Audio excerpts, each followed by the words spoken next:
నా బీసీ, నా ఎస్సీ, నా ఎస్టీ అంటూ జగన్మోహన్ రెడ్డి మాట్లాడుతూ ఉంటారు. ఎస్పెషల్లీ ఎస్సీ సామాజిక వర్గం, ఎస్టీ సామాజిక వర్గం, మైనారిటీ సామాజిక వర్గాలు మొదటి నుంచి కూడా కాంగ్రెస్ పార్టీ కంచుకోటలు.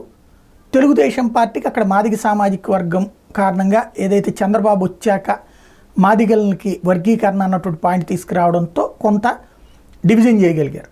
ఈ దఫా జగన్ 2014-19లో జగన్ని పూర్తిగా ఆదరించినటువంటిది ఎస్సీ ఎస్టీ సీట్లే. ఇప్పుడు అలాంటి సీట్లలోనే పెద్ద దెబ్బ వైఎస్ఆర్ కాంగ్రెస్ పార్టీకి తగిలింది. దీని వెనకాల 2 కారణాలు కనబడుతున్నాయి. ఒకటి, అభ్యర్థుల్ని మార్చేయడం, అక్కడ ఉన్నటువంటి సిట్టింగ్ అభ్యర్థుల్ని మార్చేసి వేరే అభ్యర్థుల్ని పెట్టడం, అది ఒకటి ఎదురు దెబ్బ తీసింది.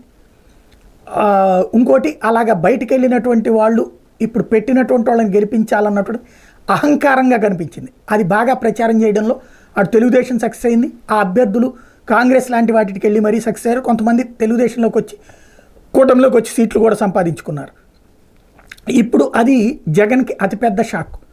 రెండవది, ఎస్సీ సెగ్మెంట్లలో ఉన్న పట్టు అతిపెద్దది కోల్పోయినట్టే వైఎస్ఆర్ కాంగ్రెస్ పార్టీకి. ఫస్ట్ టైం ఈ పరిస్థితి 2009 తర్వాతన తన మూలమైనటువంటి మూల ఓట్ బ్యాంక్ అయినటువంటి ఎస్సీ ఎస్టీ వాళ్ళే, ఎస్సీ ఎస్టీ మైనార్టీలు కలిపి 1 కోటి మంది ఉంటారు అన్నటువంటి లెక్కేసుకుంటే అది కాస్త ఎదురు దెబ్బ తీసినటువంటి పరిస్థితి.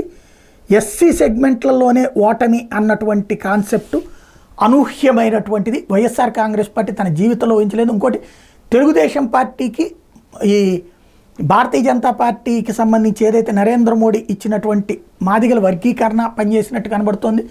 రెండోది, ఎస్సీలలో ఇప్పుడు భారతీయ జనతా పార్టీ ఈ మధ్యకాలంలో చేసిన ప్రయత్నం కావచ్చు, అట్లాగే తెలుగుదేశం కూటమి గట్టిగా చేసిన ప్రయత్నం కావచ్చు, సక్సెస్ అయినట్టు కనబడుతుంది. ఓవరాల్గా చూసుకుంటే ఎస్సీ సెగ్మెంట్లలో కూడా వైఎస్ఆర్ కాంగ్రెస్ పార్టీ కోల్పోతూ ఉండటం అన్నటువంటిది ఫస్ట్ టైం అని చెప్పాలా. ఇది ఒక పెద్ద షాకే ఇచ్చారు ఎస్సీలు కూడా వైసీపీకి.